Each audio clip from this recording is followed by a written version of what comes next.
Olá, meus queridos, graça e paz do nosso Senhor e Salvador Jesus Cristo.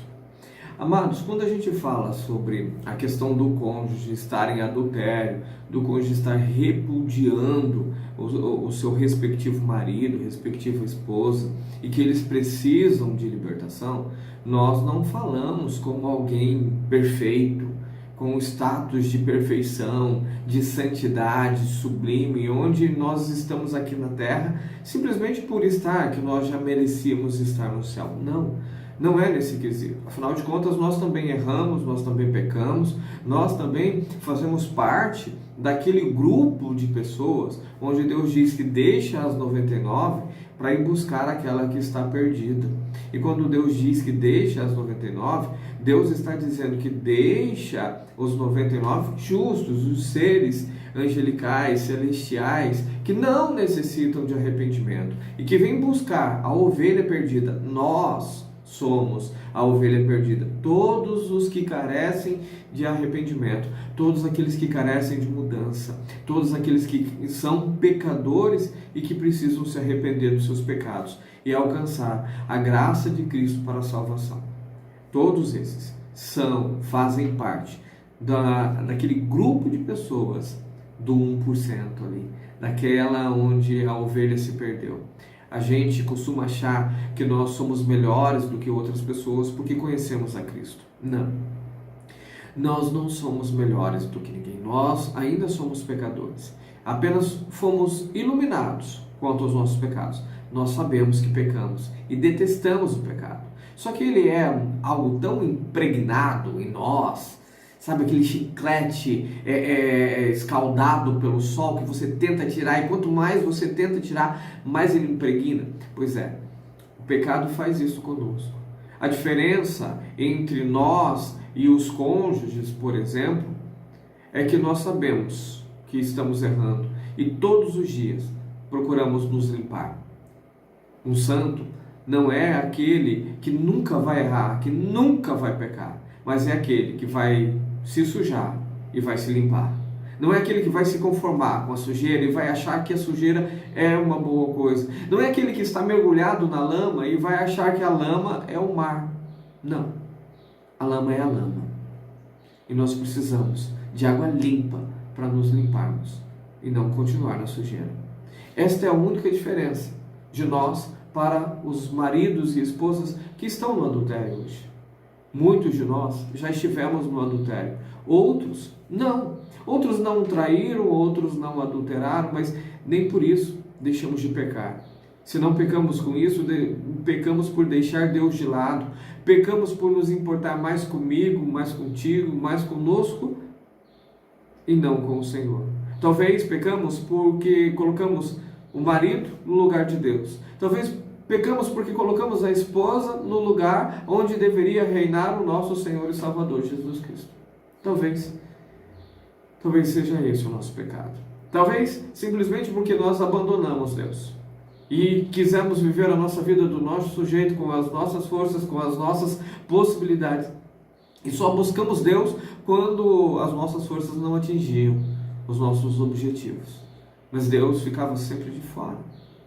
Talvez esse tenha sido o nosso pecado. E fora este, querido, todos os dias cometemos inúmeros. A diferença é que nos arrependemos desses pecados. Muitas vezes o pecado vem até nós como um plano, um projeto para fazer algo errado. Sabemos que se tomarmos tal decisão, tal atitude, estaremos entrando no pecado. E então, pela graça de Deus, pelo poder de Deus que nos possibilita resistir ao pecado, nós dizemos: não, obrigado, eu não vou trair, eu não vou adulterar, eu não vou roubar, eu não vou matar, eu não vou fazer a coisa errada. E aí você deixa de tomar a decisão errada.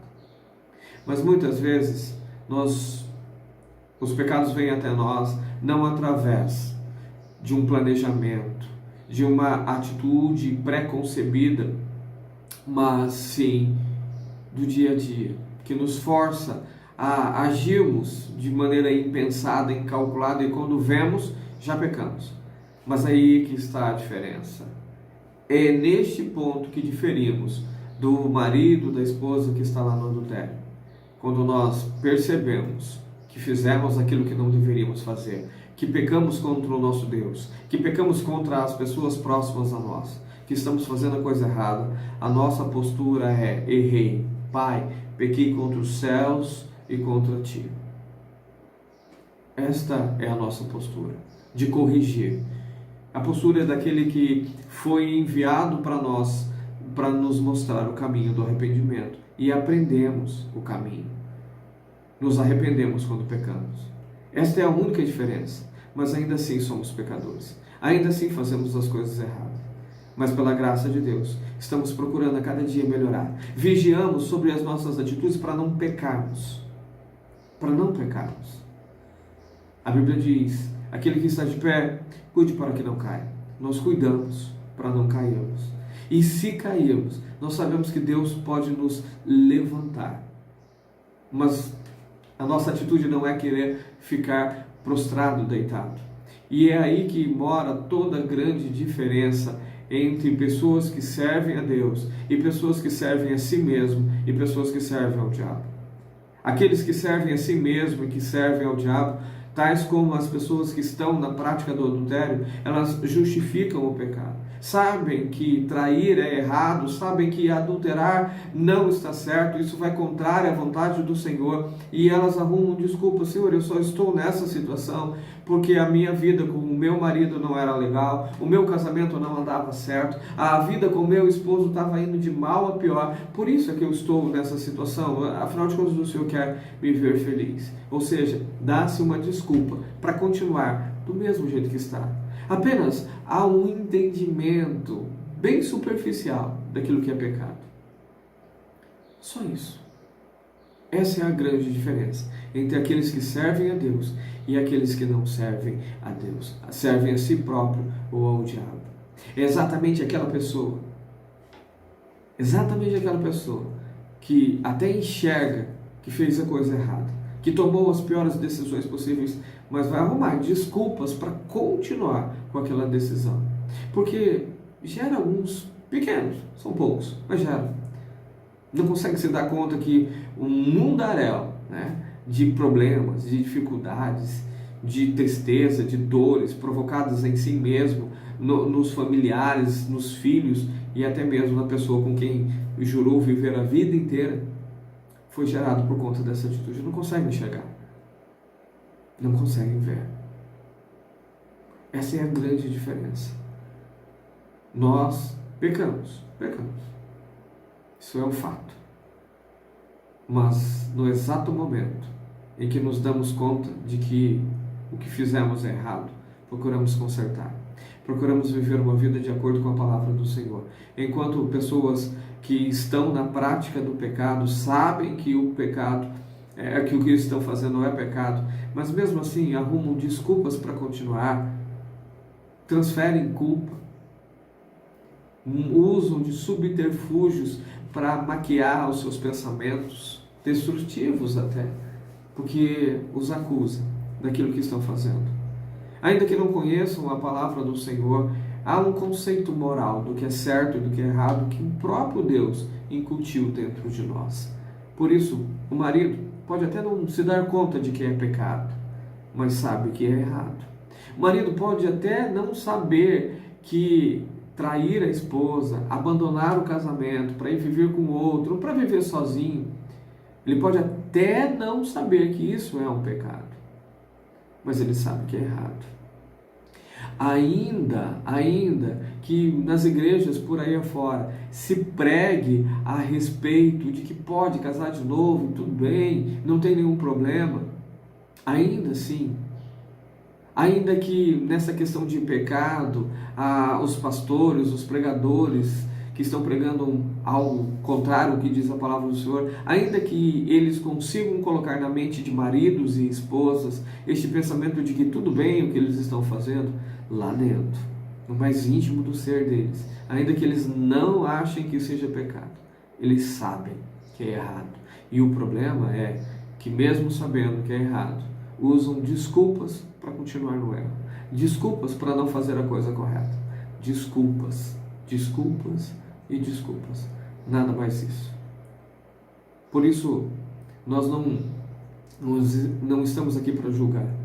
Não estamos aqui para dizer que a vida deles já acabou, que não tem mais jeito, que não tem mais solução. Estamos aqui para dizer: ei, corrija, há tempo, há oportunidade, mude a vida, transforme a vida, busque o Senhor, se entregue ao Senhor, conheça o Senhor, se renda a Ele.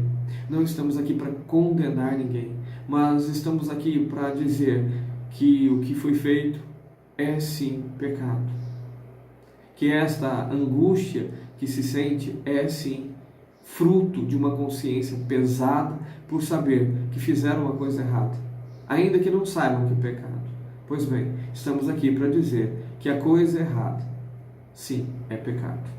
Existe o certo e o errado. E o errado é pecado. É para isso que nós estamos aqui. Não para apontar o dedo e dizer que você não presta, que você é isso, que você... Não. Estamos aqui para dizer que a atitude errada é pecado e necessita de arrependimento. Você sabe por que é que nós dizemos isso? Porque nós somos pecadores e necessitamos todos os dias do mesmo arrependimento que você necessita. E porque amamos as pessoas e queremos que todas elas se arrependam, é que nós dizemos que o pecado precisa de arrependimento, precisa ser abandonado, precisa ser deixado de lado e precisa de uma nova conduta em Cristo Jesus. Que Deus abençoe a sua vida, fique na paz e arrependa-se.